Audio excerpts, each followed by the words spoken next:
Okay, so in this paper, we are solving today pure maths paper 1, 9709, paper 1-2. This is October, November 2023. The paper time is 1 hour 50 minutes. And the total marks for this paper is 75 marks. For the value, to find out the constant value A, तो relationship क्या है? Coefficient of x cube. किस binomial में? 3 plus 2x power 5 is 3 times, is 6 times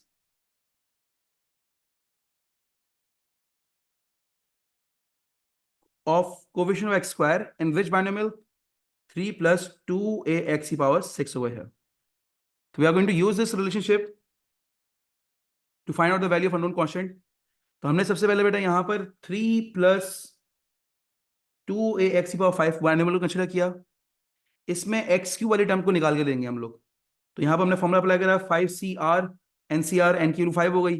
r की value r ही रहने दें, अभी पता ही नहीं है. a की वैल्यू 5 माइनस r, b की वैल्यू 2ax की पावर r हो जाएगी.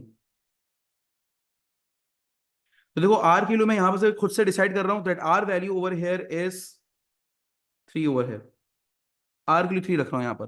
क्यों? क्योंकि मुझे x क्यूब वाली टर्म चाहिए और x यहां पर सिर्फ एक ही टर्म पर है, सिर्फ यहां पर है. तो r की वैल्यू ऐसे क्या रखूं यहां पर x क्यूब बन जाए. तो I am going to put the value of r over r equals to 3 here. तो ये दे देगा 5c3 की पावर 5 माइनस 3 2ax की पावर 3. तो 5c3 इज अगेन कैलकुलेटर से आप निकाल लें. 5c3 हमारे पास आ जाएगा, इट इज 10 ओवर हियर. 3 की पावर 3 9 हो गया, 2 की पावर 3 8 हो गया. a क्यूब x क्यूब बेटा हमारे पास ये निकल कर आ गया. तो 10 into 9 into 8 is going to be 720 a cube x cube. तो कोफिशिएंट ऑफ x क्यूब आ रहा है 720 a cube. Similarly, I'm going to consider the second binomial 2 plus ax की पावर 6. और यहां पर बेटा मैं फॉर्मूला अप्लाई करूंगा 6c, n की वैल्यू 6 है, r की value I don't know, a की वैल्यू 2 है, 6 माइनस r, ax की पावर r हो गया. तो अब r की वैल्यू से क्या रखूं यहां पर to get the value, to get the coefficient of x square here. तो r की वैल्यू बेटा मैंने 2 रखी क्योंकि अब यहां पर x सिर्फ एक ही नंबर है. तो r की वैल्यू बेटा मैंने 2 रखी यहां पर, 6c 2 रख दिया यहां पर ताकि बेटा मेरे पास x स्क्वायर आ जाए.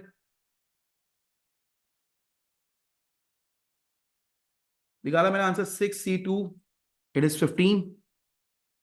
2 की power 4 16, a square x square बन गया ये. अब यहां पर देखो 15 to 16 is 240, a square x square as रहा.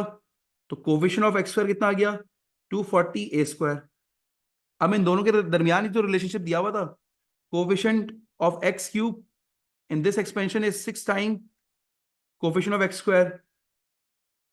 You have used the relationship. अब यहां पर देखो बेटा मैंने 6 मतलब है, आप चाहो तो कैंसिलेशन यहीं पर कर लो, 0 से 0 कैंसिल हो गया. तो 72 और 6 भी आपस में डिवाइड हो सकते हैं. तो 6 1 जा 6 12 72. और यहां पर हो गया 12 1 जा 12 2 जा 24 हो गया. तो ये हो गया a cube is equal to 2a square. आपने a क्यूब ऐसे रहने दिया, 2a square left hand side पे लेकर आया equal to 0. I got a square common, a minus 2 equal to 0. either a square equal to 0 or a minus 2 equal to 0. You will get the value of a by taking the square root. ये 0 आ गया और यहां से बेटा a की value क्या आ गई 2 आ गई. अब देखो यहां पर लिखा हुआ तो नहीं कि a की, एक तो ये भी नहीं लिखा हुआ फाइंड द वैल्यूज, वरना यूजली 2 वैल्यूज आ रहा होता तो कहता है कि वैल्यूज निकालें.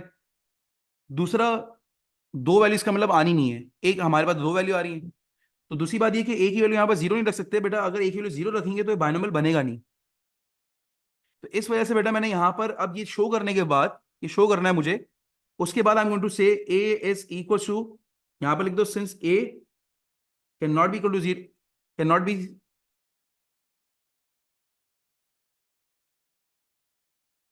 नॉट बी इक्वल टू 0,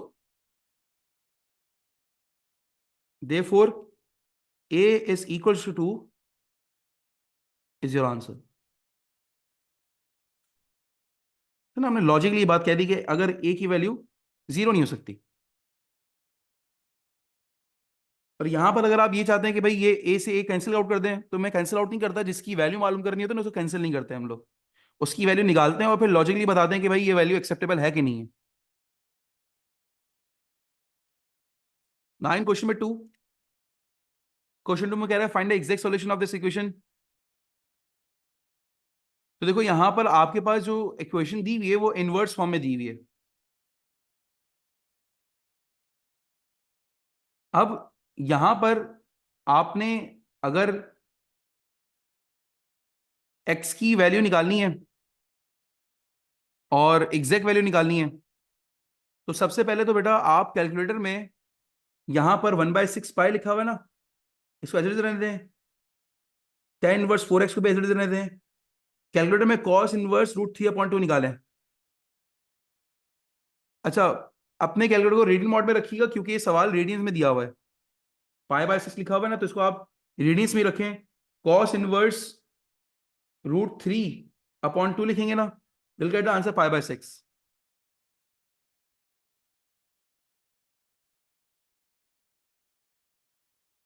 और ये माइनस ऑलरेडी लगा हुआ है, तो tan इनवर्स 4x एज ने दिया -π/6 -π/6, तो देगा -2π/6,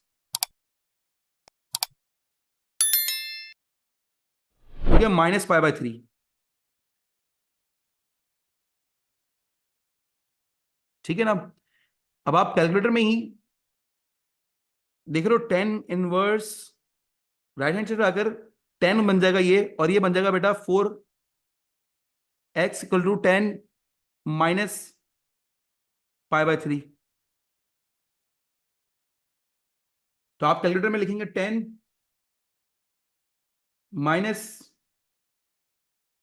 -π/3, ये हो जाएगा बेटा हमारे पास -√3। तो एक्स की लगेगी -√3/4। ठीक है ना। ये 2 मार्क के लिए हमने एग्जैक्ट सोल्यूशन यहां पर निकाल कर दे दिया। Now in question number 2, this says the question of the curve dy by dx passes to the p point which is 2,8. Find the equation to the normal to the curve. Normal की question निकालनी है। तो देखो ये जो हमारे पास dy by dx दिया हुआ है ना कर्व का, ये टेंजेंट को रिप्रेजेंट कर रहा है, टेंजेंट के ग्रेडियंट को रिप्रेजेंट कर रहा है। तो इसमें अगर आप ये पॉइंट पुट करते हैं, लेट्स से x की value 2, after simplification from the calculator you'll get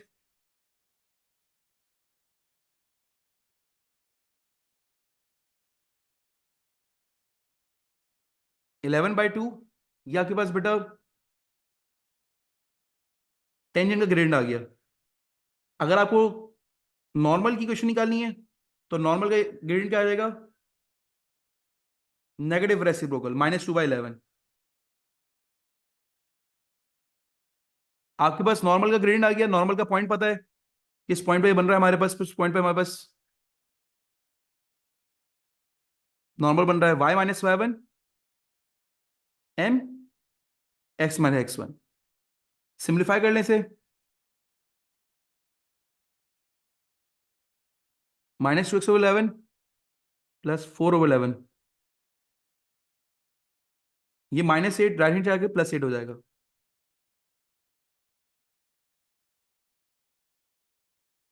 तो बेटा आप यहां पर इसको सिंप्लीफाई कर लें, y = -2x/11, तो 88 + 4 ये हो जाएगा बेटा आफ्टर सिंप्लीफिकेशन, ये हो जाएगा 92/11। इस तरह की फॉर्म में लिख दें y = mx + c, तब भी कोई मसला नहीं, और बात सिंप्लीफाई कर लें तब भी कोई मसला वाली बात नहीं है। Find the equation of the curve, कह रहे कर्व की इक्वेशन निकालें। तो देखो ये आपको dy by dx दिया हुआ है, dy आपने ये लेने दिया है, हाफ एक्स एडजस्ट रह गया, 72x की पावर -4 था, डिनोमिनेटर में पावर 4 था, ऊपर आकर बेटा न्यूमरेटर में -4 हो गया, dx इधर ट्रांसफर कर दिया मैंने। Now I am going to take the integral over here. तो dy का इंटीग्रल होता है y, हाफ कोफिशिएंट है x का इंटीग्रल होता है add 1 the power divide by the power, 72 coefficient है -4 + 1 -3 हो गया, डिवाइड बाय -3 + c हो गया। तो ये देखो x² / 4 और 72 डिवाइड बाई 3, आप 72 को 3 से डिवाइड करोगे, गेट 24, तो जगह माइनस ऊपर शिफ्ट जाएगा, -24 एक्स की पावर -3, न्यूमरेटर में पावर -3 है, डिनोमिनेटर में आकर +3 हो जाएगी। अब इसमें सी की वैल्यू आपको नहीं पता। अब सी की निकालने के लिए कर्व का ये पॉइंट है 2,8, we are going to use this point, curve का ही तो पॉइंट है और ये कर्व की क्वेश्चन है। तो y की जगह 8, x की जगह 2,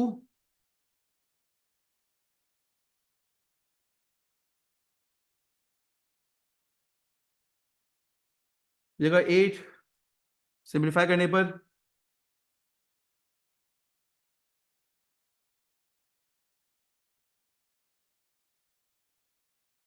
सी की वैल्यू 10 आ रही है। I am going to use the C value over here. देखो बेटा मेरे पास y आ जाएगा x² / 4 -24 x³ और देखो सी के लिए मैंने यहाँ पर 10 पुट कर दी। ये कर्व की क्वेश्चन निकल कर आ गई मेरे पास। Now in question number 4 it says the diagram shows the shape of the coin, the three arcs AB, BC and C are parts of the circle with centers C, A and B respectively. ABC is an equilateral triangle with side 2 centimetre. देखो असल में अगर आप centre C लेते हैं ना, अगर आप सेंटर सी पिक करते हैं यहां पर, तो आपके लिए बेटा ये एक सेक्टर ये बन रहा है, this is one of the sector, ठीक है ना। सिमिलरली अगर आप बी को यहां पर पिक करते हैं एज अ सेंटर, तो बेटा आपके पास एक सेक्टर ये बन रहा है,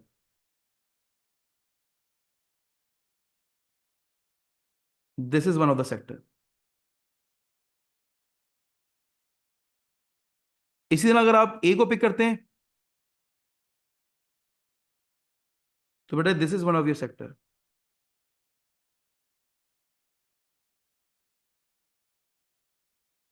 या आपके एक सेक्टर बन रहा है।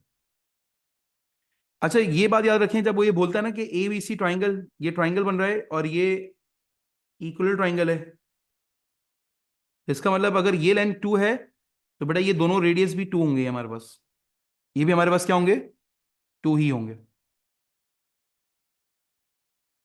अब वो आपसे बोल रहा है पेरीमीटर ऑफ द कॉइन निकाल के दिखा दें।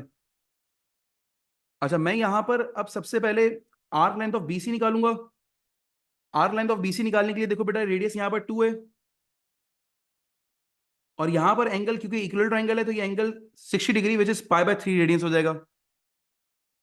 तो आर्क पेरीमीटर निकाल, आर्क निकालने का formula S equal to R theta, R की जगह 2, थीटा की जगह π/3 रख दिया मैंने यहां पर। तो मेरे पास बी सी की आर्क लेंथ निकल कर आ गई which is 2π/3।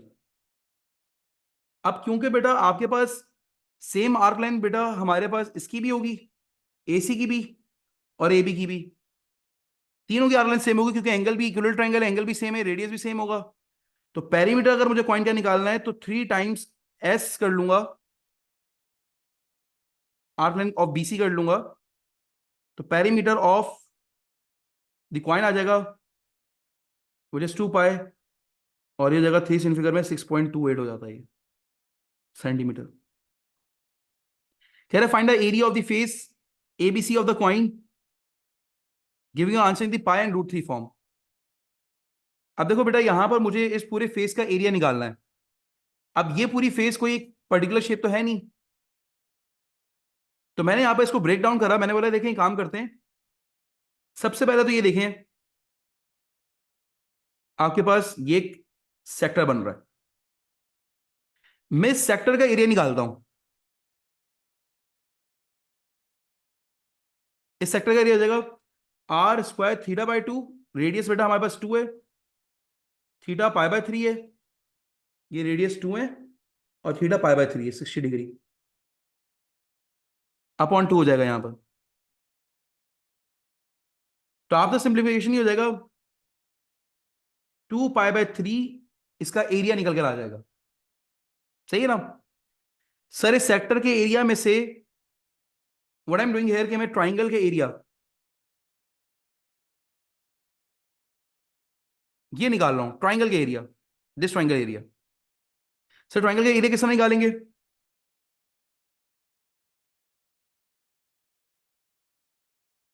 Half A B sine theta, half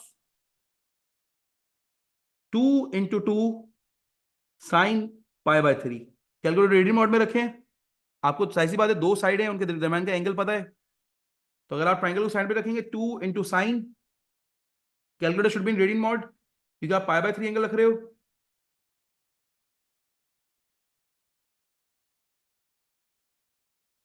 तो बेटा ये आ जाएगा √3।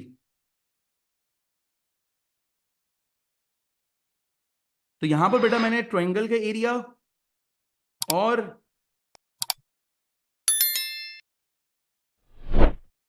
सेक्टर का एरिया निकाल लिया। सर ये क्यों करा आपने? अभी बताता हूं। अब मैं यहां पर सेगमेंट का एरिया निकाल रहा हूं। सेगमेंट कौन सा? This is the segment. तो सेगमेंट का एरिया क्या हो जाएगा? Sector area minus triangle area, तो इससे हो जाएगा 2π/3 माइनस √3। अब जब सेगमेंट का एरिया आ गया तो आप मुझे बताओ इस तरह के सेगमेंट कितने हैं इस कॉइन में? 1 2 3। ये एक हो गया, ये दूसरा हो गया, ये तीसरा हो गया। तो 3 सेगमेंट के एरिया। अब देखो total area of the coin निकाल रहा हूं, कॉइन का एरिया 3 टाइम्स सेगमेंट एरिया, जो तीनों सेगमेंट का एरिया यही है, प्लस बीच में ट्राइंगल का एरिया। भाई इन तीनों सेगमेंट का एरिया निकालूंगा, बीच में ट्राइंगल का एरिया ऐड कर लूंगा, तो पूरे कॉइन का एरिया आ जाएगा। तो ट्राइंगल का एरिया क्या है बेटा हमारे पास? √3। तो बेटा पाई और उसकी फॉर्म में अगर हम लिखेंगे 3 मल्टीप्लाई बाय 2π/3, तो 2π माइनस 3 √3 प्लस √3। तो एट दी एंड बेटा मेरे पास निकल के आ जाएगा 2π minus 2 √3 is going to be your area of this coin. ठीक है। Now in question number 5 it says the first, second and third term of a geometric progression are sin theta, cos theta and 2 minus sin theta respectively, where theta is in radian and is an acute angle. Find the value of theta. भाई अगर ये geometric progression है ना, तो second term divide by first term, third term divide by second term, common ratio बराबर होगा। ये first term है, सेकंड टर्म, थर्ड टर्म। अब मैंने क्रॉस मल्टीप्लाई कराया तो ये होगा cos स्क्वायर थीटा, ये जगह 2 sin theta minus sine square theta. अब देखो मैं इस साइन थीटा को तो कॉस में कन्वर्ट नहीं कर सकता, इसको कर सकता हूं लेकिन इसको नहीं कर पाऊंगा, तो मैंने इसी कॉस को पूरा साइन में कन्वर्ट कर दिया, 1 minus sine square theta.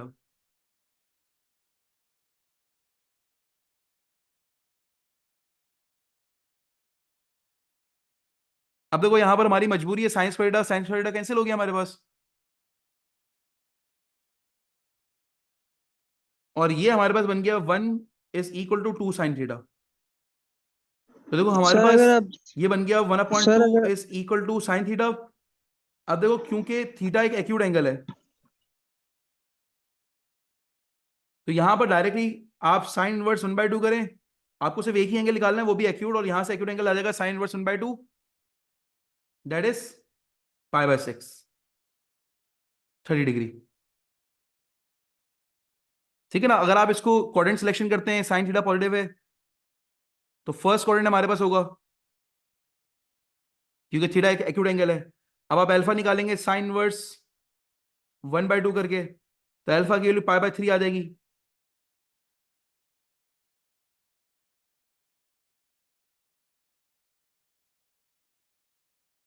Alpha की वैल्यू π/6 आ जाएगी, 30 डिग्री। तो फर्स्ट कोऑर्डिनेट में थीटा बराबर होता है अल्फा के, थीटा बराबर होगा π/6 के। ठीक है जी। तो हमारे पास थीटा की वैल्यू π/6 यहां से निकलकर आ गई। पार्ट बी में देखो बेटा आपके पास क्या हुआ है, using this value of theta find the sum of the first 10 numbers of the progression. Give the answer in the form of b upon root c minus 1 where b, c and are tangent to be found. कह रहा आप theta की value जो आपने ऊपर निकाली है which is pi by 6. कह रहे sum of the first 10 terms of the progression निकाल के दिखा दो. अब देखो फर्स्ट 3 टर्म्स हमारे पास क्या है, साइन थीटा कॉस थीटा.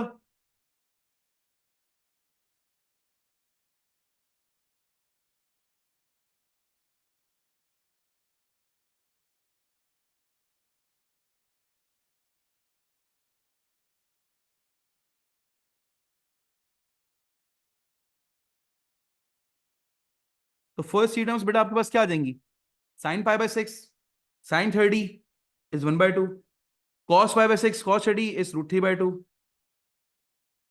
और 2 minus sine pi by 6, sine pi by 6 होता है 1/2, 2 माइनस 1/2 इज 3/2. अब आपके पास ये टर्म्स निकल कर आ रही हैं. अब आपके पास अगर ये टर्म्स निकल कर आ रही हैं तो बेटा यहां पर आपको the formula S N A R की वैल्यू 1 से बड़ी है. अगर आप आर की वैल्यू यहां से निकालो तो next term divide by previous term, value of R is going to be √3. तो देखो आर माइनस आर की power N minus 1 upon R minus 1. You have used this formula. N की जगह 10 रखा, ए की जगह 1/2, आर के लिए √3 की पावर 10 माइनस 1 अपॉन √3 माइनस 1. अब देखो डिनोमिनेटर में हमारे पास √c माइनस 1 इसी फॉर्म में निकल कर आ रहा है. बस numerator we need to simplify it. Numerator को हमें सिंप्लीफाई करना है. तो √3 की पावर 10, सबसे पहले तो आप ये देखें √3 की पावर 10 निकालना है आपने. तो √3 की पावर 10 होता है बेटा, कैलकुलेटर में निकालेंगे यू विल गेट 243, और ये √3 minus 1 as it is copy. तो 243 minus 1 is 242 divided by 2, it is going to be 121. 121 upon √3 minus 1, ये आपके पास सम टू टाइम्स आ गया, और इसी फॉर्म में आ रहा है b अपॉन √c माइनस 1. तो बेटा अगर आप इसको कंपेयर करोगे b की वैल्यू, तो b की वैल्यू आ जाएगी 121, और c की वैल्यू कंपेयर करोगे तो c की वैल्यू गेट 3 ओवर हियर. ठीक है.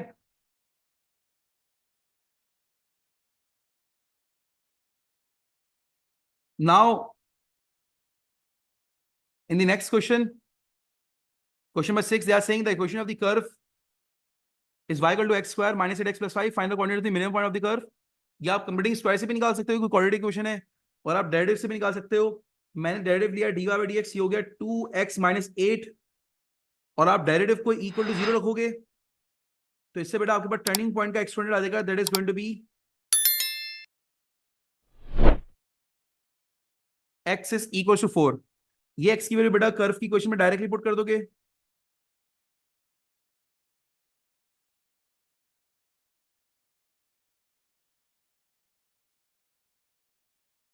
ठीक है ना, या आपने कर्व की इक्वेशन में डायरेक्टली पुट कर दिया. 16 8 4 the 32 plus 5, तो y की वैल्यू बेटा 16 माइनस 32 माइनस 16 प्लस 5 कितना हो गया, -11. तो बेटा आपके पास जो टर्निंग पॉइंट है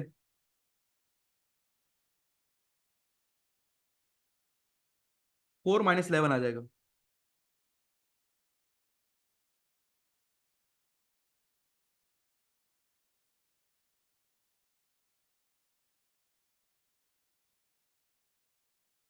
The curve is stretched by a factor of parallel to y axis. तो इसका मतलब अगर parallel to y axis stretching हो रही है एंड देन ट्रांसलेटेड 4 1, और फिर हॉरिजॉन्टल वर्टिकल ट्रांसफॉर्मेशन भी हो रही है. कह रहे find the coordinate of the minimum point of the transform curve. तो देखो आपके पास अभी मिनिमम पॉइंट क्या था, 4 माइनस 11. ये इनिशियली कर्व ये था हमारे पास, कर्व का मिनिमम पॉइंट ये था, इनिशियली ये था हमारे पास मिनिमम पॉइंट. अब देखो यहां पर दो वर्टिकल स्ट्रेचिंग हो रही है, दो वर्टिकल ट्रांसफॉर्मेशन हो रही है, एक वर्टिकल स्ट्रेच हो रहा है,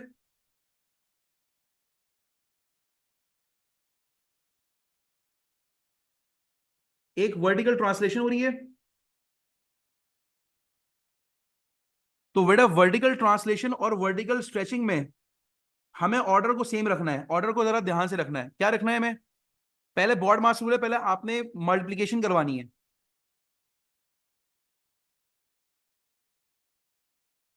सही है ना? वर्टिकल और हॉरिजॉन्टल आगे पीछे हो जाए मसला नहीं है, लेकिन जब भी दो वर्टिकल ट्रांसफॉर्मेशन होंगी तो बेटा उसमें पहले सबसे पहले वर्टिकल स्ट्रेचिंग को हम लोग प्रायोरिटी देंगे। तो देखो बेटा हमने यहां पर वर्टिकल स्ट्रेचिंग करी, यानी हमने जो हमारा स्केल फैक्टर था 2, हमने उससे इसको मल्टीप्लाई करवा दिया।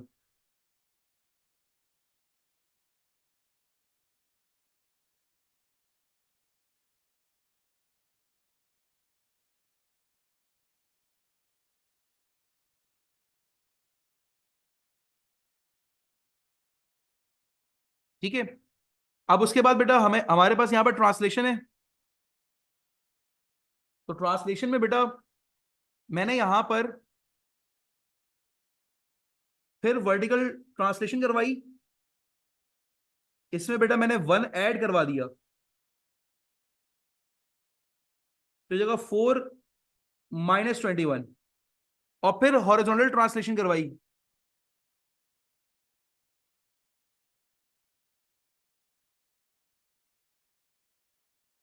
तो हॉरिजॉन्टल ट्रांसलेशन बेटा हमने क्या करा, यहां पर ऐड करवाएंगे एक्स की वैल्यू में 4। So my final answer is going to be 8 comma minus 21।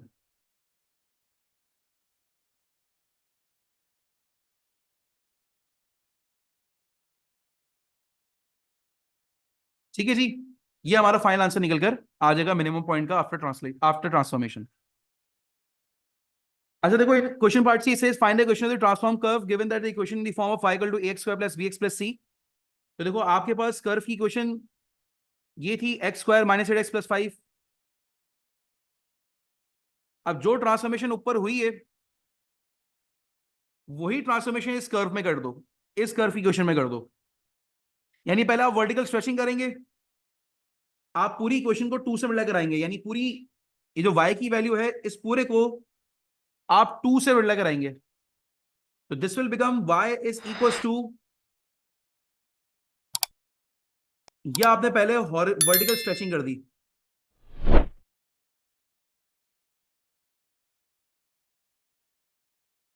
सिर्फ राइट हैंड साइड को करवाएंगे, सिर्फ x की वैल्यू को, क्योंकि यहां पर ये ट्रांसफॉर्म हो रहा है, फिर उसका y हमारे पास निकल कर आएगा।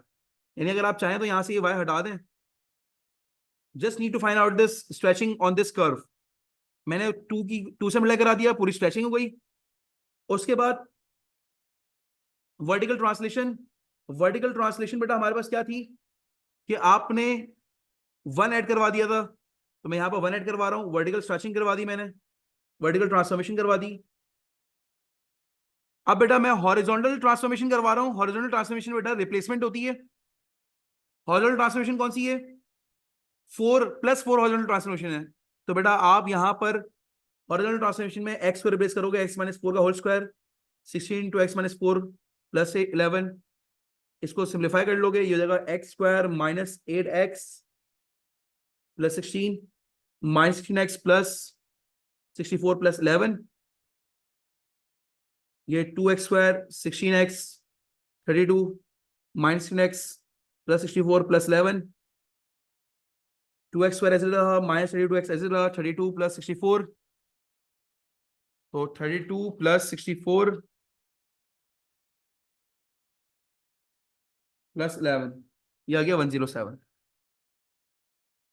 अब ये जो ट्रांसफॉर्म करने के बाद इक्वेशन है, ये हमारे पास जो वो कह रहा था हमने निकाल कर यहां पर दे दी। फिर देखो क्वेश्चन में 7 पार्ट ए में कह रहा है verify the identity left hand side equal to right hand side. तो बेटा आपने लेफ्ट हैंड साइड की बस मल्टीप्लिकेशन करनी है, 2x multiply by whole this bracket, ये हो जाएगा 8x cube, 2x multiply bye 2x कितना हो जाएगा 4x, 2x multiply bye -1 -2x, 1 minus multiply by 4 -4x square, minus multiply by plus 2x -2x, फिर ये -1 सबसे मिला हो रहा है, ये देखो -1 सबसे मिला हो रहा है, -1 मिला है 4x², -1 मिला है 2x, और -1 मिला है -1 +1 हो जाएगा,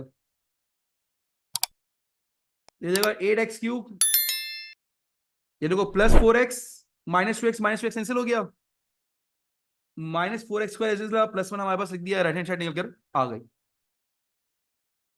फिर वो कह रहा है पार्ट बी में प्रूव द आइडेंटिटी, कह रहा है आइडेंटिटी प्रूफ करके दिखाओ। देखो 10 को कन्वर्ट करना है राइट हैंड साइड पे सिर्फ कॉस है, तो मैंने लेफ्ट हैंड साइड में सिर्फ tan² की जगह sin² θ/2 कर दिया, sin² कर दिया, और tan² की जगह sin² θ/cos² कर दिया। इससे देखो मैं कॉस में कन्वर्ट हो गया। अब न्यूमरेटर में एलसीएम लिया,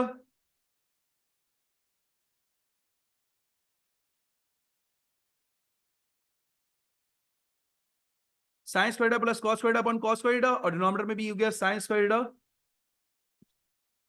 माइनस cos²/cos²।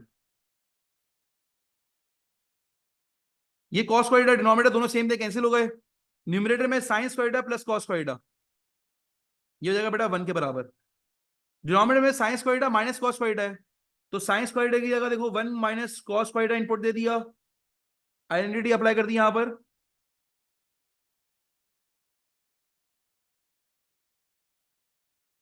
ये हो गया 1/(1 - 2 cos²। Sir, can you show part 1 of this same question? जो उससे बात बोली थी बेटा राइट हैंड साइड मैंने प्रूफ करके यहां पर दे दी। पार्ट सी में कह रहे हैं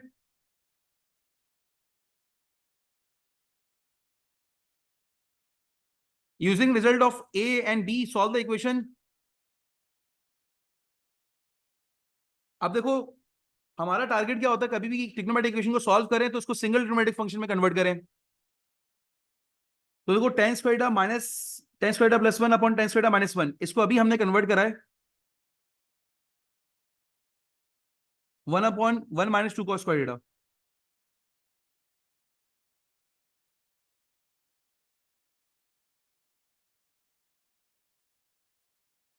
इसमें कन्वर्ट हो गया, तो उससे बोला हुआ है using result of part A and B, तो बी का रिजल्ट तो मैंने यूज कर लिया यहां पर। अब पार्ट ए का रिजल्ट किस तरह आएगा अभी चेक कर लेते हैं। अभी देखो 4 cos थीटा मिल रहा है 1 - 2 cos² से 1 एज इट इज रहा, हो गया 4 cos थीटा मिल रहा है 4 cos थीटा, 4 2 4 cos थीटा मिल रहा है 2 cos² -8 cos³ थीटा हो गया हमारे पास। और पार्ट 1 में भी अगर मैं थोड़ा सा ऑब्जर्व करूं तो हमारे एक क्यूबिक एक्सप्रेशन आ रही थी, तो यहां पर देखो आपके पास 1 को अगर मैं राइट हैंड साइड पे शिफ्ट ले आऊं, या चलो सबको लेफ्ट हैंड साइड पे ले आता हूं, 8 cos³ theta -4 cos theta +1 is equal to 0। अब आप गौर से देखो यही एक्सप्रेशन आपके पास पार्ट 1 में गिवन थी, देखो राइट हैंड साइड पर 8 cos³ 8x³ -4x +1, बिल्कुल ये एक्सप्रेशन गिवन थी आपके पास। तो यहां पर अगर आप इस एक्सप्रेशन को बढ़िया मैं कॉपी कर लेता हूं,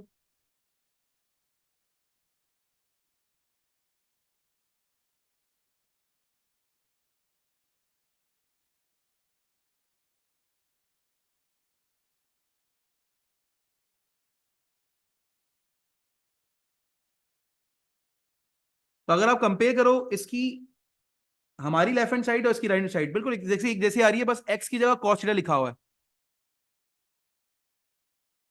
ठीक है। तो अगर कोई मुझसे बोलेगा भाई इस तरह से क्यूबिक फैक्टराइजेशन करनी पड़ेगी हमें, तो क्यूबिक फैक्टराइजेशन तो हमें नहीं आती, तो हम क्या करेंगे, इसने ऑलरेडी हिंट दिया हुआ है, x की जगह देखो हम cos थीटा रख देंगे, यानी इसकी फैक्टराइजेशन रहेगी 2 cos theta -1 4 cos² theta +2 cos theta -1। अगर आप कंपेयर करो तो x बराबर है cos थीटा के, तो मैंने फैक्टराइजेशन कर दी इसकी हिंट को लेकर, इक्वल टू 0 रख दिया यहां पर मैंने। तो इधर बेटा क्यूबिक फैक्टराइजेशन हमारे पास ऑटोमेटिकली पार्ट ए की मदद से निकल कर आ गई। अब कभी भी दो ब्रैकेट्स इक्वल टू 0 हो तो उनको सेपरेट आप कर सकते हैं। ये cos थीटा की वैल्यू आ गई 1/2 और ये बन जाएगा 2 cos थीटा। सॉरी, इधर आप बेटा मिडिल टर्म ब्रेक कर लें, याद है क्वाड्रेटिक फॉर्म अप्लाई कर दें और cos थीटा की वैल्यू निकाल लें।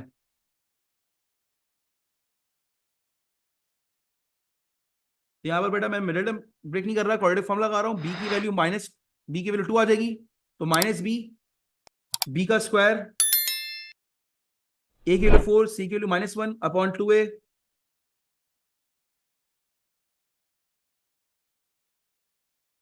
प्लस माइनस 2 का स्क्वायर 4, ये जगह √20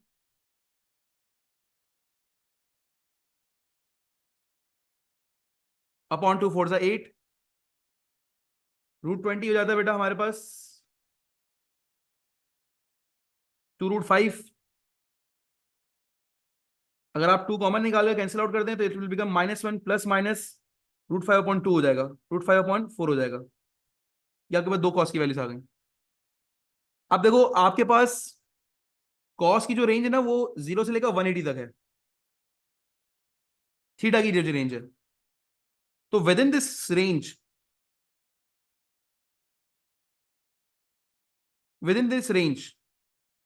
आपके पास सिर्फ फर्स्ट और सेकंड क्वाड्रेंट आ रहा है। तो इस रेंज के अंदर हमें काम करना है। अब देखो यहां पर cos थीटा की दो वैल्यूज आ रही हैं, एक cos थीटा -1 प्लस √5/4, एक आ रही है cos थीटा -1 माइनस √5/4। अब जरा इन कैलकुलेशन ना कैलकुलेटर से भी देख लो, -1 प्लस √5/4, ये 0.309 आ रही है समथिंग वैल्यू, 30901। और इधर से cos थीटा की वैल्यू आ रही है -0.809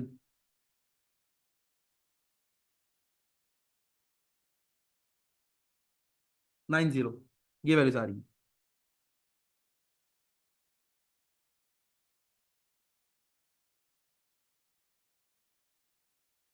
अब देखो हमें हमारे पास बेसिकली 3 क्वेश्चन बन गए यहां पर।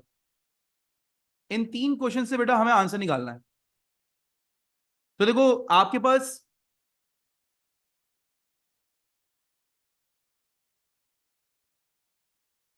एक आ रहा है cos थीटा 1/2, एक आ रहा है cos थीटा 0.30901, एक आ रहा है cos थीटा -0.80901। तो देखो शुरू के दोनों क्वाड्रेंट में cos थीटा पॉजिटिव कहां होता है? फर्स्ट क्वाड्रेंट में। यहां पर भी cos थीटा पॉजिटिव कहां होगा? फर्स्ट क्वाड्रेंट में। cos थीटा नेगेटिव कहां होगा? सेकंड क्वाड्रेंट में। तीनों के लिए बेटा आपने क्वाड्रेंट सिलेक्शन कर ली। अल्फा निकालो cos इनवर्स 1/2 करके, अल्फा निकाल लो cos इनवर्स 1/2 करके, अल्फा निकाल लो cos इनवर्स 0.30901 करके, -0.80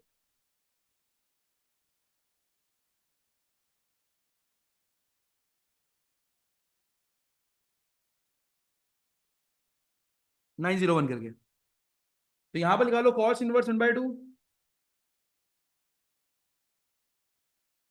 रेंज बेटा क्योंकि डिग्री में है तो कैलकुलेटर को डिग्री में रखेंगे हम लोग।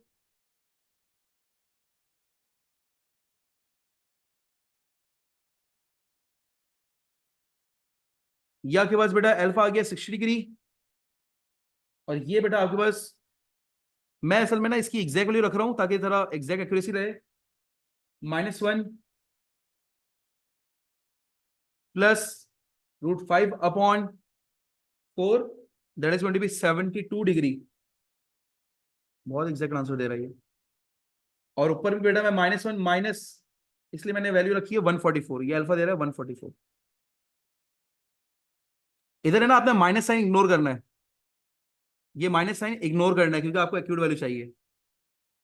So you're going to ignore this minus sign, ये आपके पास 144 आ गया।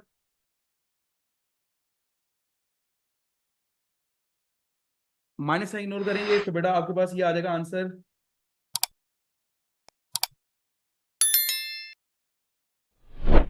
36 आ जाएगा। ये बेटा आपके पास सारी वैल्यूज आ गई। अब ये सारे अल्फा हैं, यानी आपके पास ये अल्फा की वैल्यू आई है, यहाँ पर ये अल्फा की वैल्यू आई है, और यहाँ पर ये अल्फा की वैल्यू आई है। सही है ना, आपने माइनस साइन इग्नोर करना है यहाँ पर, और here you need to ignore this minus sign. अब देखो यहाँ पर फर्स्ट क्वाड्रेंट, थीटा बराबर है अल्फा के, थीटा बराबर है अल्फा के, थीटा बराबर होगा 180 माइनस अल्फा के। तो यहाँ पर थीटा की वैल्यू 60 डिग्री, यहाँ पर 72 डिग्री, यहाँ पर 180 माइनस 36 144 डिग्री। ये बेटा आपके पास चार आंसर निकल कर आ जाएंगे एग्जैक्ट फॉर्म सर में। ये हम क्यों माइनस का साइन इग्नोर कर रहे हैं? ठीक है जी। सर ये मैं पूछ रहा था हम माइनस का साइन अब इग्नोर क्यों कर रहे हैं? इन क्वेश्चन में it says function of F and G are defined by function of F दे दिया, फंक्शन ऑफ जी दे दिया। Now they are asking you कि where A is a positive constant, कह रहा है find the expansion of F inverse. तो देखो y इज ये रहा एफ एक्स, तो इसकी एफ एक्स मैंने y लिख दिया x प्लस ए का होल ब्रैकेट स्क्वायर माइनस ए। अब y को रिप्लेस कर दो x से रिप्लेस कर दो y से, और यहां से y को अब सब्जेक्ट बनाओ, ये जगह x plus A, Y plus A का होल स्क्वायर। अब स्क्वायर रूट बोथ साइड करेंगे तो ये हो जाएगा बेटा under root X plus A plus minus, ये हो जाएगा वाई प्लस ए। तो minus A plus minus under root X plus A, Y की वैल्यू आ गई।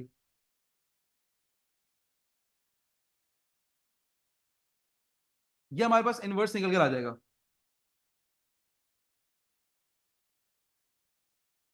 अब मसला कुछ ये है कि आपके पास ये जो इनवर्स निकल कर आ रहा है, तो ये तो दो वैल्यूज निकल कर आ रही हैं, आप कौन सी वैल्यू कंसिडर करेंगे?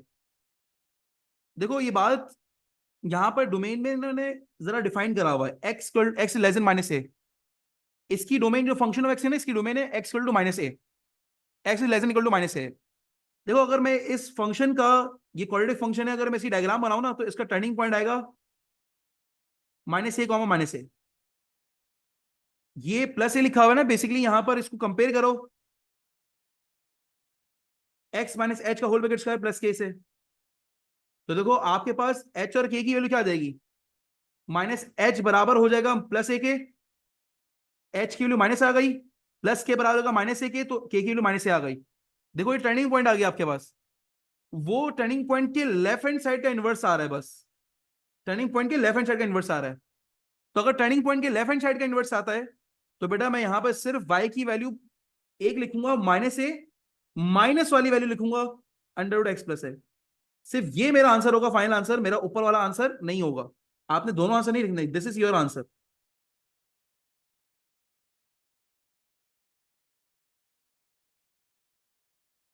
ठीक है, फिर वो आपको कह रहे हैं stand the domain of the F inverse, कह रहे हैं एफ इनवर्स की डोमेन निकाल। अब देखो मैंने यहां पर देखो एक्स किया वाई और वाई किया एक्स लिख रहा हूं, तो यहां पर देखो बेटा मैंने यहां पर लिख दिया y is less than equal to minus A and x is greater than equal to minus A. तो अब ये डोमेन आ गई इनवर्स फंक्शन की, और ये रेंज आ गई इनवर्स फंक्शन की। तो यहां पर डोमेन पूछ रहा था इसलिए डोमेन लिख दी x is greater than equal to minus A, और बेटा यहां पर रेंज पूछ रहा था नीचे वाले फंक्शन में, तो बेटा मैंने लिख दी y is less than equal to minus A, इसकी रेंज भी निकल कर आ गई।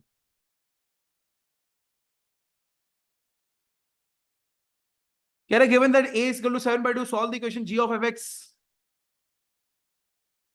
मैं फंक्शन को फिर से कॉपी कर लेता हूं, x प्लस ए का होल ब्रैकेट स्क्वायर माइनस ए,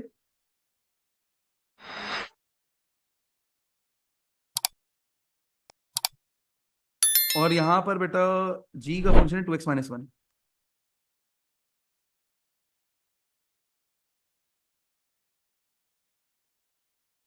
अगर मैं x की जगह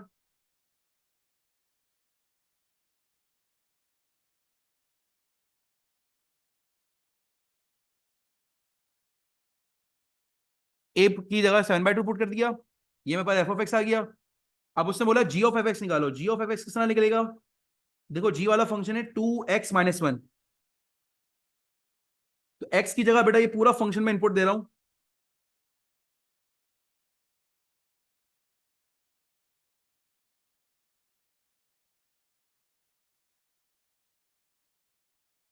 देखो x की जगह पूरा एफ एक्स वाला फंक्शन इनपुट दे दिया यहां पर। सिंप्लीफाई कर लूं, 2 × x+7/2 का होल स्क्वायर, 2 मल्टीप्लाई -7/2, -7 जगह -1 हो गया ये। मैंने अभी ब्रैकेट ओपन नहीं करा, इसकी वजह है कि मैं एक चीज का वेट कर रहा हूं, वो है इसको जब इक्वल टू 0 करते हैं हम लोग, क्योंकि उसने बोला जी ऑफ एफ एक्स क्या है हमारे पास, इक्वल टू 0 है। अब यहां से बेटा मैंने जी ऑफ एफ एक्स को इक्वल टू 0 रखा, -8 राइट साइड पे +8 हो गया, 2 1 ज़ा 2 4 ज़ा 8 हो गया। तो ये अब हमारे पास एक ऐसी क्वेश्चन बन रही है जिसमें स्क्वायर रूट लेंगे तो आराम से बेटा हमारे पास x+7/2 = 4 हो जाएगा, = 2 हो जाएगा, और x+7/2 = -2 हो जाएगा स्क्वायर रूट लेने के बाद। तो x की 2 -7/2 हो जाएगा,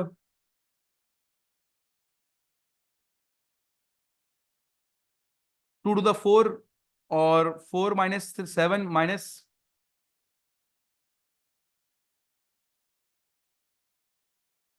4 - 7 -3/2, और टू द 4 -11/2 हो जाएगा।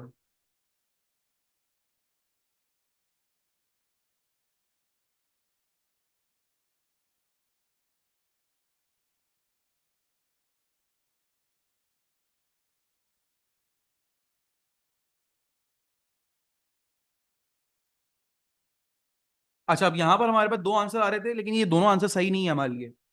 वैसे तो मैथमेटिकली ठीक है, लेकिन ऊपर जो डोमेन उसने दिया हुआ ना उसके मुताबिक सही नहीं है। क्या सही नहीं है मैं वो बता दूं।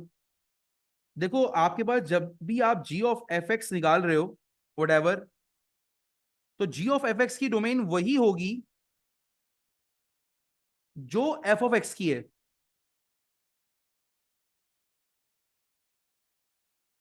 Domain of G of F X is equal to domain of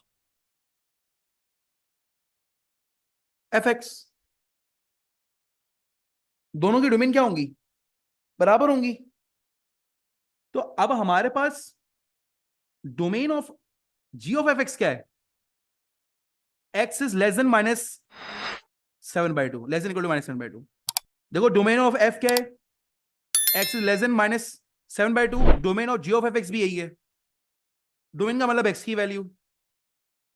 अब इन दोनों में कौन सी वैल्यू लेस देन -7/2 है? आपने ये चेक करना है। तो इन दोनों में से कौन सी वैल्यू लेस देन 3.5 है?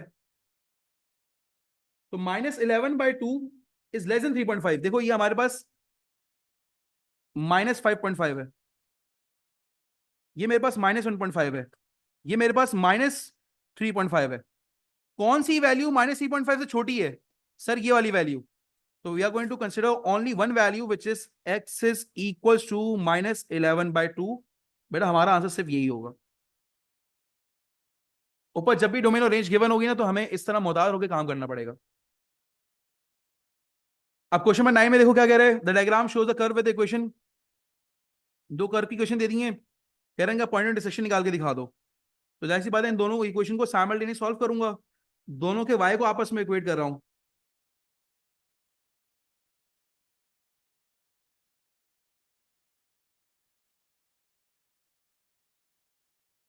आपस में इक्वेट कर दिया, तमाम टर्म्स को एक तरफ शिफ्ट कर रहा हूं।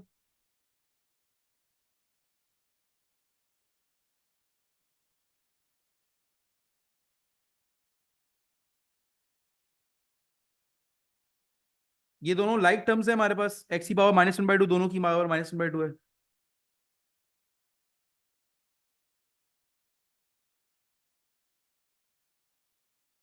ठीक है ना।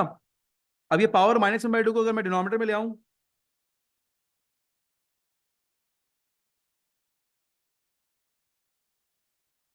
अब चाहो तो यहां पर सपोजिशन से काम कर लो, बेहतर ये कि सपोजिशन से काम कर लें। Let t equals to x की पावर 1/2। तो बेटा ये हो जाएगा 2t plus 10/t minus 12 equal to 0। ये बन जाएगा 2t² plus 10 minus 12t is equal to 0 upon t भी हो जाएगा, ये एलसीएम लिया मैंने, तो t राइट हैंड साइड पे मिल रहा हो जाएगा 2t² प्लस 10।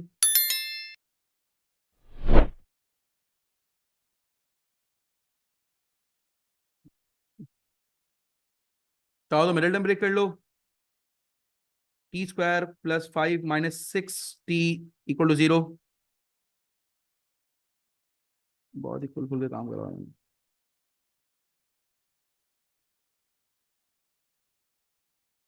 तो 2 राइट हैंड साइड पे डिवाइड हो जाएगा, t² minus 6t plus 5 is equal to 0। Middle term breaking करने के बाद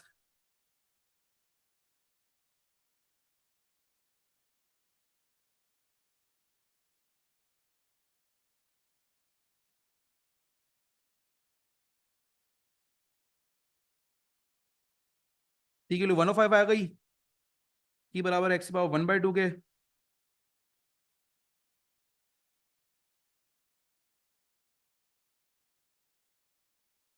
स्क्वायरिंग बोथ साइड करेंगे तो x की वैल्यू 5 आ गई, 25 आ गई, x की वैल्यू 1 आ गई। y भी निकालना है, तो बेटा आप किसी भी इक्वेशन में पुट कर दें, y इक्वल टू 2x की पावर 1/2 और 13x की पावर -1/2, या दूसरी इक्वेशन में पुट कर लें, ज्यादा बेटर है, वो ज्यादा छोटी है। अब y निकालना है तो y इक्वल टू 3x की पावर -1/2 प्लस 12।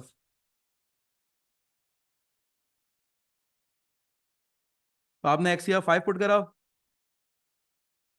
y की वैल्यू चेक कर लें, x का 1 पुट करा, y की वैल्यू 15 आ जाएगी, 5 पुट करने पर क्या आ रही है,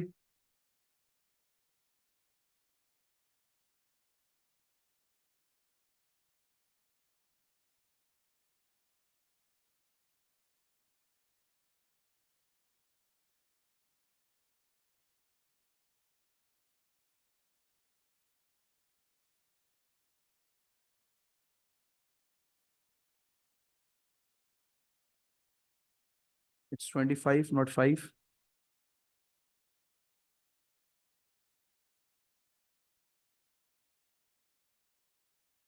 63/5 आ रही है। तो आपके पास दो पॉइंट्स आ गए। अब क्योंकि ए बी पॉइंट आगे है, तो बी पॉइंट के लिए बेटा मैं 25 63/5 लिख रहा हूं,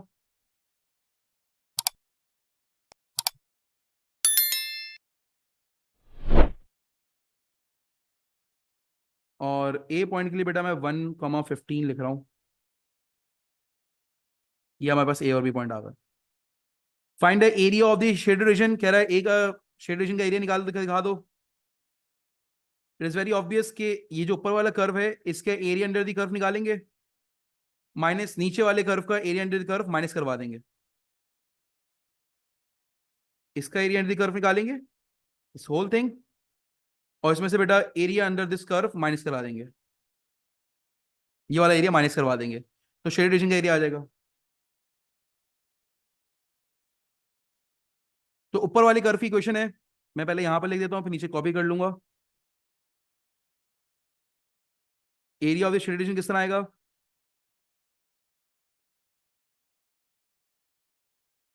ऊपर वाले कर्व की इक्वेशन में से नीचे वाली कर्व की इंटीग्रेशन माइनस कर देंगे,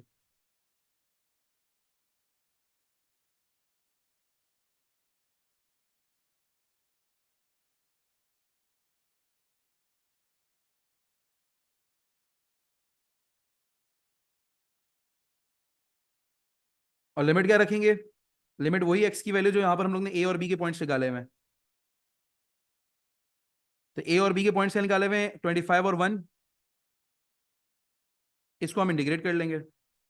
अच्छा, इसको सिंप्लीफाई हमने ऑलरेडी ऊपर भी करा हुआ है, जैसे लिखा हुआ है 3x की power -1/2,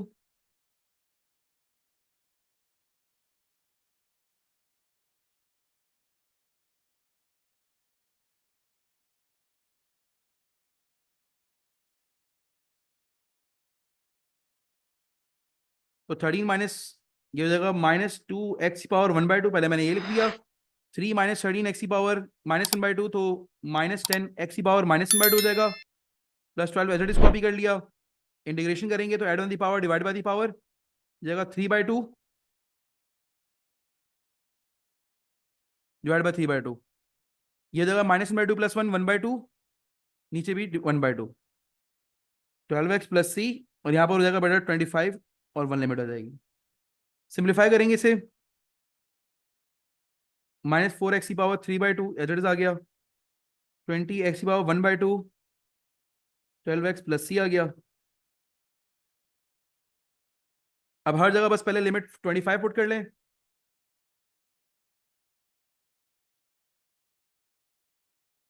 just put the value,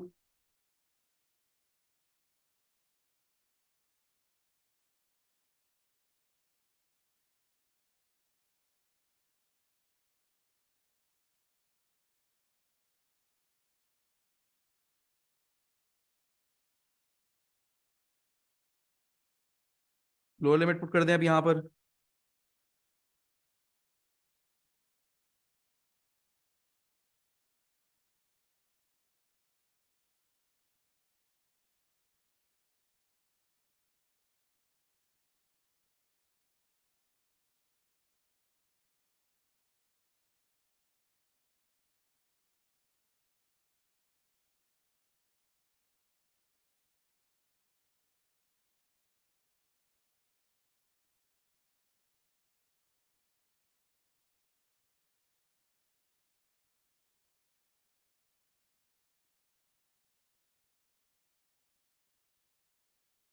upper limit से आंसर आ रहा है 100/3, और प्लस सी तो माइनस सी कैंसिल हो जाएंगे, लो लिमिट से आंसर मैं निकाल देता हूं,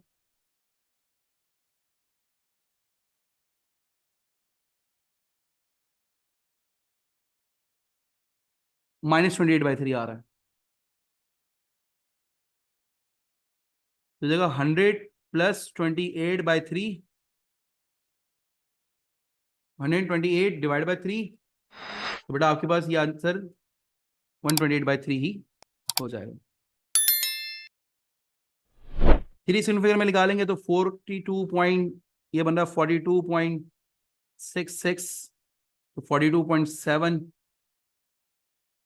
यूनिट स्क्वायर आपके पास आंसर निकल कर आ जाएगा यहाँ पर।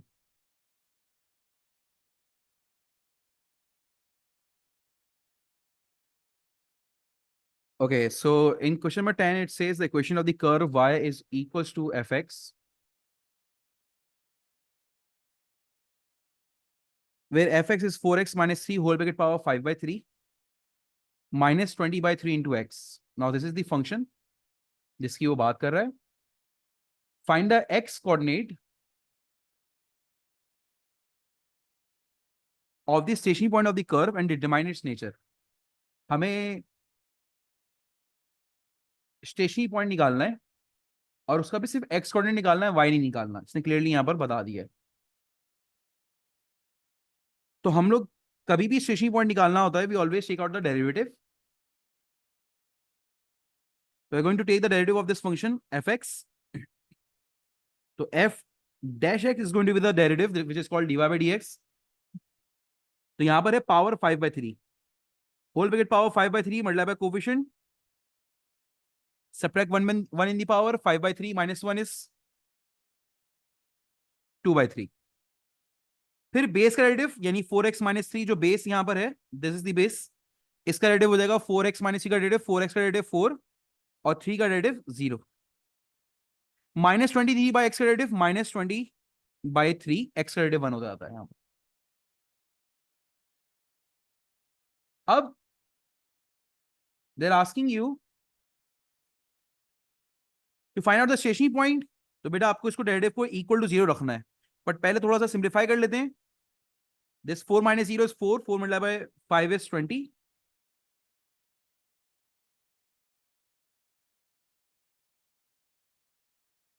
this is the first derivative, I'm going to put this value is equal to 0, and once I put this value equal to 0, I'll get the value of the x now। तो देखो मैंने -20/3 को लेफ्ट हैंड साइड पे लिया, it becomes +20/3, अब देखो पूरा 20/3, 20/3 cancel हो गया, यहां पर बन गया 1 बच गया यहां पर। Over here we have the power 2/3, तो बेटा जब ये लेफ्ट हैंड साइड पे पावर शिफ्ट होगी ये बिकम्स 3/2। 1 की पावर कुछ भी हो इट बिकम 1।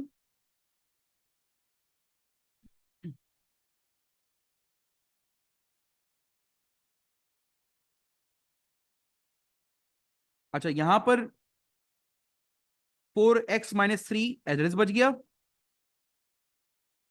अब देखो यहां पर एक चीज नोट कर लें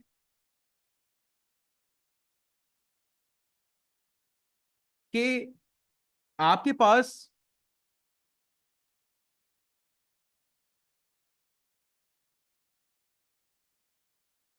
इन्होंने एक बात बोली हुई है, find the x coordinates of the stationary points. अब यहां पर इन्होंने प्लूरल वर्ड इस्तेमाल किया हुआ है। अब जब कोई प्लूरल वर्ड इस्तेमाल करता है तो इसका मतलब एक वैल्यू नहीं आएगी, एक से ज्यादा वैल्यू आएगी। और अभी हमारे पास कितनी आ रही है, अगर हम अभी फोकस करें तो हमारे पास सिर्फ एक ही वैल्यू निकल कर आ रही है यहां पर। और यहां पर इसने और भी मेंशन करा हुआ है डिटरमाइन देयर नेचर, तो इसका मतलब प्लूरल फॉर्म में बात चल रही है, हमारे पास एक स्टेशनरी पॉइंट निकलकर नहीं आएगा, हमारे पास एक से ज्यादा होना चाहिए। और अभी की वर्किंग हिसाब से तो ये तो आप यूं समझ लें कि हमारे पास यहां पर एक ही आ रहा है। तो इस चीज को रेक्टिफाई हमने पहले से करना है। तो बेटा यहां पर जो आप देख रहे हो यहां पर मैंने 3/2 ले लिया था, बोथ साइड पावर दिस 3/2। तो इस पावर को बेटा यू आर गोइंग टू 1 की power 3/2, obviously it is 1, but बेटा इट इज बेटर कि आप इस पावर को ब्रेक करो। देखो मैंने 3/2 को ब्रेक करा, 3 इंटू 1/2, 1 की पावर 3 1 ही हो गया, होल ब्रैकेट पावर 1/2। अब देखो ये जब भी हम किसी नंबर का स्क्वायर रूट लेते हैं, जैसे 1 का मैं स्क्वायर रूट लूंगा, ये हो जाएगा +-1। तो now you can have to values of x, 1 is equal to 4x-3, -1 is equal to 4x-3। So you're going to get the value of x from here which is 1, और यहां से बेटा आपके पास वैल्यू आएगी -1 +2 +3, 2 हो जाएगा, 2/4 is 1/2, यहां से आपकी x की वैल्यू 1/2 आ जाएगी। ठीक है जी, these are your two stationary point की x की values. Now we have to determine their nature, we are going to take the second derivative. तो देखो बेटा मैं फर्स्ट डेरिवेटिव एग्जैक्टली यहां पर कॉपी कर रहा हूं नीचे।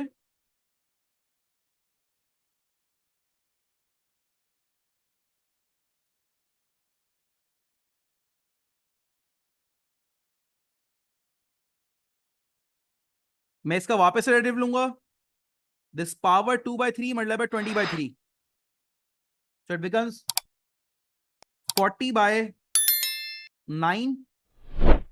4x-3, 2/3 -1, पावर में 1 सब्ट्रैक्ट कराएंगे, 2/3 -1 इज -1/3, 4x-3 का डेरिवेटिव अगेन 4 हो गया, -0, 20/3 कांस्टेंट, इसका डेरिवेटिव 0 हो गया। So you got the second derivative which is 160/9, 4x-3 power -1/3. This is your second derivative after simplification. अब क्योंकि बेटा मेरे पास सेकंड डेरिवेटिव जो आ रहा है, अब मुझे इसमें दोनों x की वैल्यूज पुट करनी है। I am going to put x equals to 1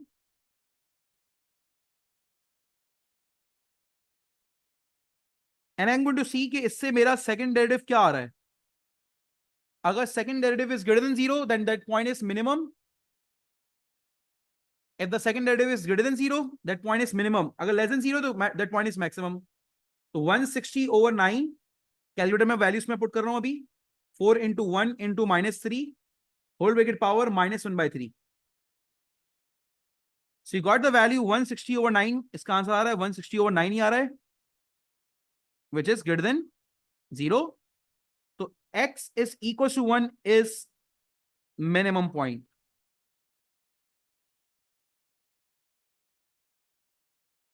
Then I'm going to put x is equals to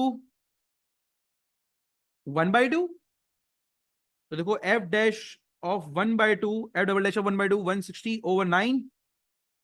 4 into 1 by 2 minus 3 power minus 1 by 3. तो बेटा 4 into 1 by 2, which is 0.5. Again, the answer is minus 160 over 9, which is less than 0. So beta x is equals to 1 by 2 is maximum point.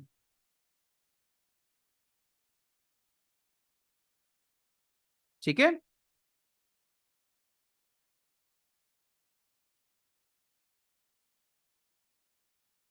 Then they are saying find a set of values for which the function is increasing. To find out that value at which the function is increasing, the condition is dy by dx should be greater than 0 for increasing function. The gradient should be greater than 0, dy by dx. First derivative. So which one is the first derivative? देखो यहां पर हमने first derivative निकाला हुआ था.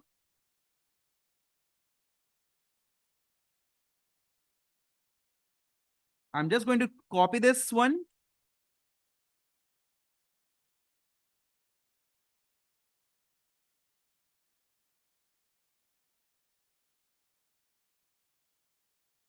I'm going to put it greater than 0. ठीक है ना? अब यहां पर I'm going to find out the value.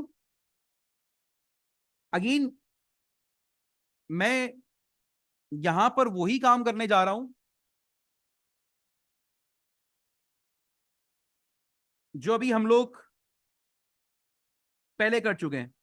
यानी यहां पर आपने देखा था ना कि मैंने यहां पर जो फर्स्ट डेरिवेटिव था जब उसको इक्वल टू 0 करा था, तो यहां पर हमारे पास 2x की वैल्यूज आ रही थी. तो आप समझ लें, अब मैंने यहां पर ग्रेटर देन 0 रख दिया है. तो ये जो 2x की वैल्यूज आएंगी वो तो सेम ही रहेंगी ना हमारे पास. x की वैल्यू तो सेम ही आएंगी, which is 1 and 1 by 2. x की वैल्यू तो सेम ही आएंगी इक्वल टू 0 करने पर. अब क्योंकि ये ग्रेटर देन 0 है, तो ग्रेटर देन 0 पे बेटा we are going to call the quadratic chapter. ये हो जाएगा 1, this is 1 by 2. Wow we need to find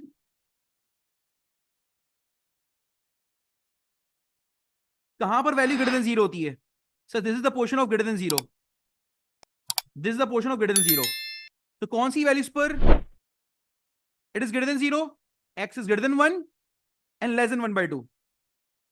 x is greater than 1 and x is less than 1 by 2. These are going to be your answer. इस पे 1 mark का सवाल है, इसलिए मैंने वापस से इसकी पूरी सॉल्विंग नहीं करी, बिकॉज वी नो दिस कि मैं इसको थोड़े वक्त के लिए इक्वल टू 0 कर x की वैल्यू निकालूंगा, and then we are going to find out the answer for the quadratic inequalities here.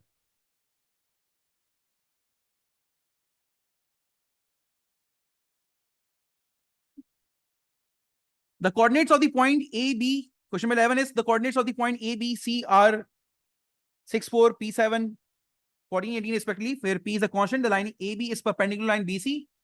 Given that P is less than 10, find the value of P. Now over here, इन्होंने line AB is perpendicular to BC का hint दे दिया है, तो मैं AB का gradient निकालता हूं.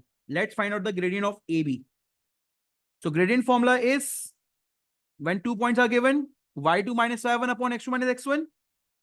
So what is AB gradient? 7 minus 4 upon P minus 6, which is 3 upon P minus 6. What is the gradient of BC then? 18 minus 7, y2 minus y1 upon 14 minus P. So 18 minus 7 is 11 upon 14 minus P. These are the two gradients of AB and BC. So we know this when they are perpendicular. So gradient of AB multiplied by gradient of BC is equal to -1. So beta ये बन जाएगा 3 by P minus 6 multiplied by 11 by 14 minus P is equal to -1. 3 multiplied by 11 is 33. p minus 6 मिल रहा है 14 minus p, तो p into 14, 14p, p into p square. Denominator में बेटा multiplication कर रहा हूं, माइनस 6 मिल रहा है 14, it is going to be minus 84, then plus 6p is equal to minus 1.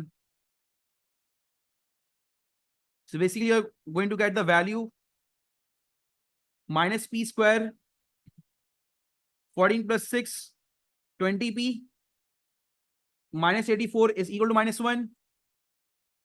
33 remains same. ये पूरी डिनोमिनेटर बेटा इस माइनस 1 से मिल रहा होगी, it will become plus p square minus 20p plus 84, 33 हो जाएगा, माइनस हो जाएगा,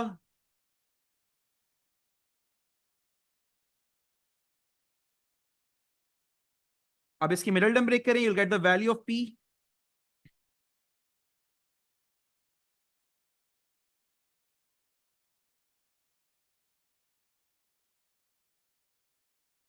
इसकी मिडल टर्म ब्रेक हो रही है बेटा हमारे पास -17p minus 3p plus 51 is equal to 0. p minus 17,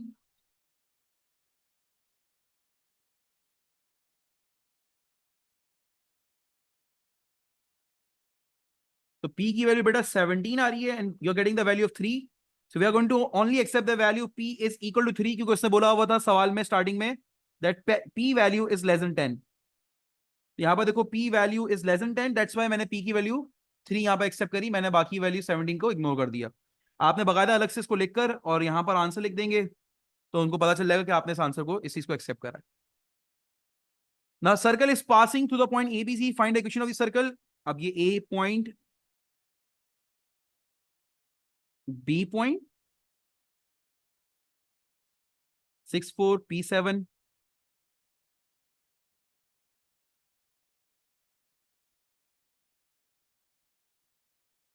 14 18।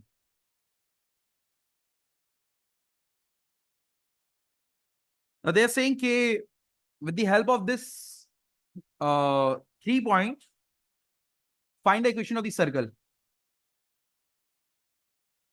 तो देखो यहां पर they are saying AB is perpendicular to BC। तो अगर मैं यहां पर एक जनरल स्ट्रक्चर बना देता हूं छोटा सा समझाने के लिए, कि we have this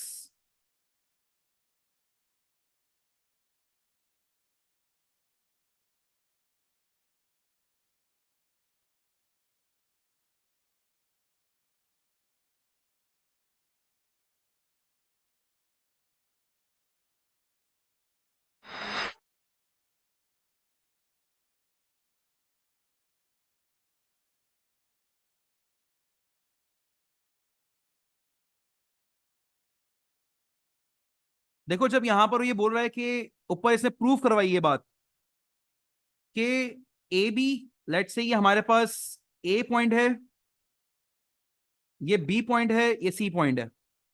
अब अगर उसने बात प्रूव कराई है कि ए बी और बी सी आपस में परपेंडिकुलर हैं, तो इसका मतलब बेटा ये बात फिक्स है कि अगर मैं ए सी को ज्वाइन करूंगा तो A C will represent the diameter of the circle, क्योंकि angle in a semi circle is 90 degree. ये सर्कमफेरेंस में 90 डिग्री के एंगल का बनने का मतलब क्या है कि अगर मैं इन दोनों वर्टेक्स को ज्वाइन करूंगा तो यहां पर एक सेमी सर्कल बनेगा और ये हमारे पास डायमीटर रिप्रेजेंट करेगा, और इसका mid point, the mid point of this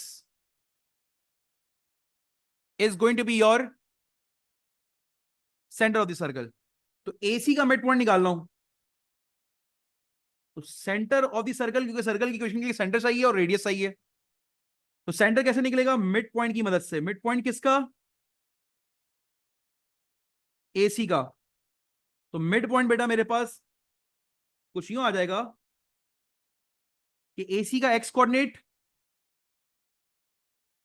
दोनों को ऐड करूंगा 6 + 14 डिवाइड बाय 2, दोनों के वाई कोऑर्डिनेट ऐड करूंगा डिवाइड बाय 2, तो 20 divide by 2 is 10, 4 + 18 22 divide by 2 is 11, so you got the center of the circle which is 10, 11. What is the radius? आप AC की length निकाल लो, उसको डिवाइड बाय 2 कर दो, या आप सेंटर से A पॉइंट तक का या C पॉइंट तक का डिस्टेंस निकालो, what ever you feel comfortable, तो आपको रेडियस आ जाएगा। तो x2 minus x1 whole square,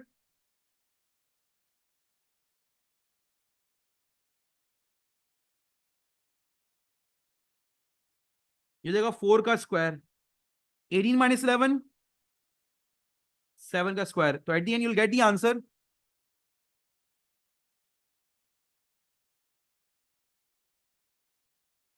16 plus 49, it is 65. तो root 65 is going to be a radius. Circle की equation x minus a whole square y minus b whole square is equal to r square. X minus a value is 10. The center x coordinate, b value is 11, the center y coordinate, and the radius square r square की value is root 65 का square. 65 हमारे पास हो जाएगा ये. So either you write your answer in this form, या इसको expand करके भी लिख दें, कोई मसले वाली बात नहीं है, इस तरह लिख दें तब भी कोई मसले वाली बात नहीं है. Now in part C, they are asking find the equation of the tangent to the circle at C, giving your answer in this form, dx plus ey plus f form. यानी सिंप्लीफाइड, थोड़ा सा और simplify calculation करनी पड़ेगी आगे में. Where D E F are integers, यानी ये बता दिए जो हमारे पास एक्स का कोएफिशिएंट है, वाई का कोएफिशिएंट है और कांस्टेंट में ये इंटीजर ही आएंगे. अब मुझे टेंजेंट की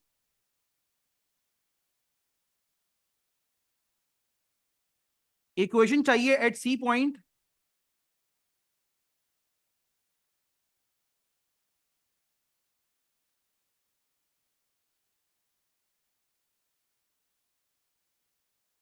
सो this is the tangent at C point, मुझे इसकी इक्वेशन चाहिए. तो टेंजेंट का एक पॉइंट पता है क्या आपको? जी सर बिल्कुल पता है, सी पॉइंट जिस पे बन रहा है हमारे पास वो सी पॉइंट है हमारे पास का टेंजेंट, हमें इसका पॉइंट पता है. क्या मुझे टेंजेंट का ग्रेडियंट पता है?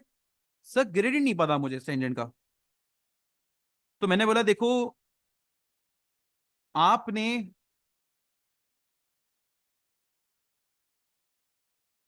जो सेंटर से लेकर सी पॉइंट तक की लाइन होगी, इसको हम रेडियल सेगमेंट कहते हैं, रेडियल पार्ट हमारे पास. रेडियस और टेंजेंट आपस में 90 डिग्री पर एंगल होते हैं. तो हमने क्या करा, इसको m1 कह दें, इसके टेंजेंट के ग्रेडियंट को m2 कह दें, रेडियस के ग्रेडियंट को m1 कह दें. तो m1 क्या होगा, y2 minus 7, 18 minus 11 divide by 14 minus 10. So 18 minus 11 is 7, 14 minus 10 is 4. ये m1 आ गया. टेंजेंट का ग्रेडियंट बेटा नेगेटिव रेसिप्रोकल माइनस 4/7 हो जाएगा, क्योंकि ये आपस में परपेंडिकुलर है. तो y minus y1 is 18, m x minus x1. C point मैंने यहां पर पुट कर दिया, सी पॉइंट का x कोऑर्डिनेट, सी पॉइंट का y coordinate. I am going to cross multiply it. ये हो गया 7 मल्टीप्लाई बाय y, ये हो गया 7 multiply by 18. It is 126 minus 4x minus 4 into 14. It is plus 56. सबको एक तरफ कर लिया बेटा, रेफरेंस साइड पे 4x plus 7y और minus 126 minus 56.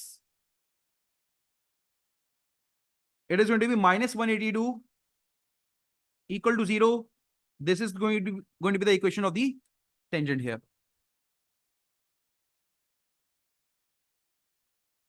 So this is the last question. This was the last question of this paper.